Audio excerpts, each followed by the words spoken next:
हम लोगों को बीजेपी की साजिश से सावधान रहना पड़ेगा। और इसलिए सावधान रहना पड़ेगा कि वो किसी सीमा तक जा सकते हैं। मुख्यमंत्री जी ये कह रहे थे कि 46 में 56 एसडीएम हो गए थे। अब इनको गिनती कौन समझाए? समाज की साजिश की वजह से हम पिछड़े हैं।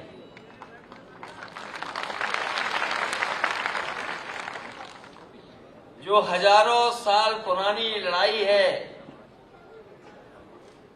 अभी वो लड़ाई खत्म नहीं हुई है। हमें उस रास्ते पर और आगे बढ़ना है। अभी मैं कुछ दिन पहले प्रधानमंत्री जी का भाषण सुन रहा था और वो लाल किले पे संकल्प ले रहे थे कि हमारा भारत विकसित देश बन जाए, दुनिया में भारत की प्रतिष्ठा बढ़ जाए। यहां आज मैं पुष्पा मौर्य सैनी साख समाज के सामने ये कह सकता हूं कि जो लोग लाल किले से विकसित देश बनाने की बात और संकल्प दोहरा रहे थे, वो केवल भगवान बुद्ध का रास्ता अपना लें, देश अपने आप विकसित की कड़ी में खड़ा दिखाई देगा।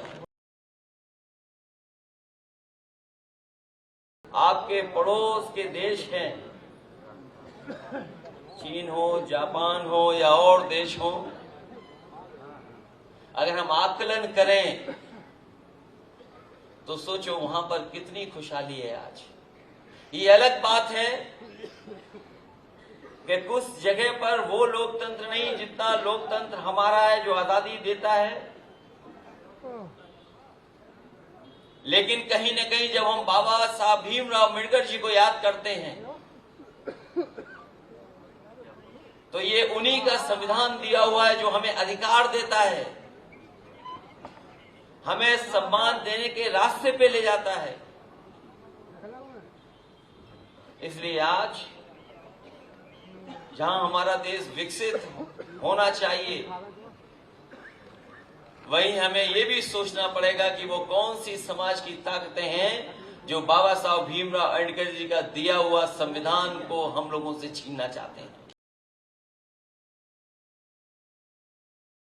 यहां जितने लोग हम लोग बैठे हैं, हम लोगों को बीजेपी की साजिश से सावधान रहना पड़ेगा। और इसलिए सावधान रहना पड़ेगा कि वो किसी सीमा तक जा सकते हैं।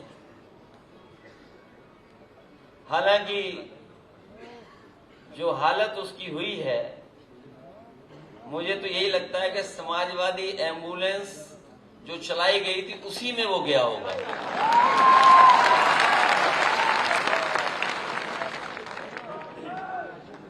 ये वो लोग हैं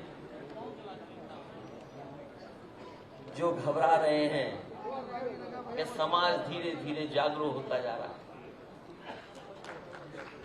समाज अपने अधिकारों को समझने लगा है।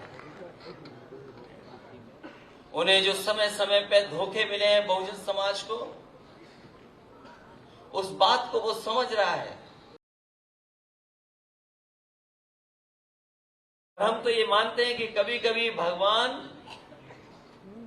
किसी के जवान पर सरस्वती ला देता है। अभी कुछ दिन पहले आपने देखा होगा कि हमारे मुख्यमंत्री जी ये कह रहे थे कि 46 में 56 एसडीएम हो गए थे। अब इनको गिनती कौन समझाए?